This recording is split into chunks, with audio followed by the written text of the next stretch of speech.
Hey, salut! En plus de mon podcast L'interview en bloc, où je vais à la rencontre de ceux qui utilisent la blockchain dans leur quotidien pour mieux la comprendre, je lance un nouveau média, Blockchain News, où je parlerai des 3 news chaque semaine qui m'ont le plus marqué dans l'univers de la blockchain. Et ça commence maintenant avec la première news. Pendant que tout le monde se plaint de la chaleur et du réchauffement, des petits malins se sont dit « Hey, il serait intéressant d'aller sur la Lune pour aller essayer chercher du froid ». Petit point culturel, la Lune n'appartient à personne. Selon l'ONU, c'est l'héritage de l'humanité. Cependant, on observe que depuis 2015, des États ont fait des lois régionales, comme les États-Unis et le Luxembourg, pour permettre à des entreprises d'exploiter les ressources de l'espace, et plus particulièrement de la Lune dans notre exemple. Du coup, la start-up Diana a proposé à tout le monde, via une blockchain, d'acheter des parcelles de notre astre. Il s'imagine à terme que plus un grand nombre de personnes achètent des parcelles sur la Lune, plus on sera en capacité de peser dans les décisions concernant les ressources disponibles sur la Lune et justement en possédant chacun une parcelle. Deuxième news intéressante, on va parler deepfake. Bon, le deepfake, c'est pas une nouvelle musique à la mode ou une drogue sortie de je ne sais où. Non, c'est la capacité de manière algorithmique de changer une vidéo complètement et de faire dire n'importe quoi à n'importe qui. Pour lutter contre ça, ces fake news de demain, le New York Times a engagé un projet de blockchain qui s'appelle News Provenance. L'objectif est de mettre des métadatas disponibles sur des vidéos, des audios et des photos sur une blockchain pour être en capacité de comparer lorsqu'une photo ou une vidéo ou un audio est utilisé par un autre journal, si ça provient bien de New York Times.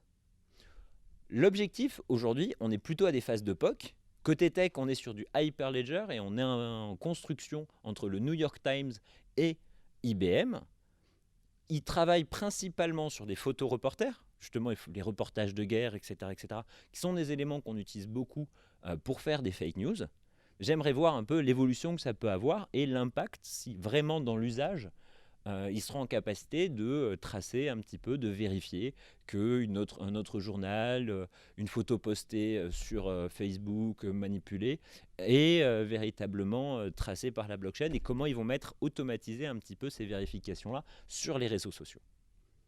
Troisième news et dernière news, on a tous vu ces vidéos de hackers allant avec leur ordinateur sur une Tesla dans une rue et en quelques minutes, pif paf pouf, hop, ils la font démarrer, ils ouvrent les portes, ils mettent de la musique, etc.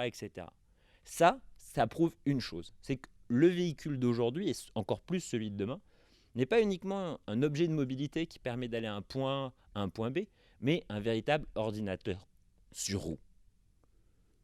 Pour combattre justement ces différents hackages qu'il peut y avoir sur les véhicules, Mercedes a lancé un wallet directement intégré à la voiture. Vous allez me dire pourquoi un wallet, pourquoi une blockchain? Parce qu'en fait, ça permet deux choses. Un, de sécuriser l'ensemble des datas et des données échangées depuis la voiture. Et deux, de pouvoir, via un wallet, du coup via des crypto-monnaies, d'acheter des services de manière autonome. Quand je dis autonome, c'est le véhicule autonome de demain qui est visé et pensé dès aujourd'hui avec la blockchain. Parce que via un véhicule autonome, on va pouvoir créer de nouveaux services, de nouveaux usages, comme le partage de voitures directes. Parce qu'une voiture qui va pouvoir être capable de sécuriser ses données, c'est une voiture aussi qui va pouvoir permettre de acheter via la crypto-monnaie des services de manière totalement autonome. Et de sécuriser lorsque vous entrez dans la voiture, de pouvoir vous identifier via une clé, etc. On n'en sait pas plus côté technologie.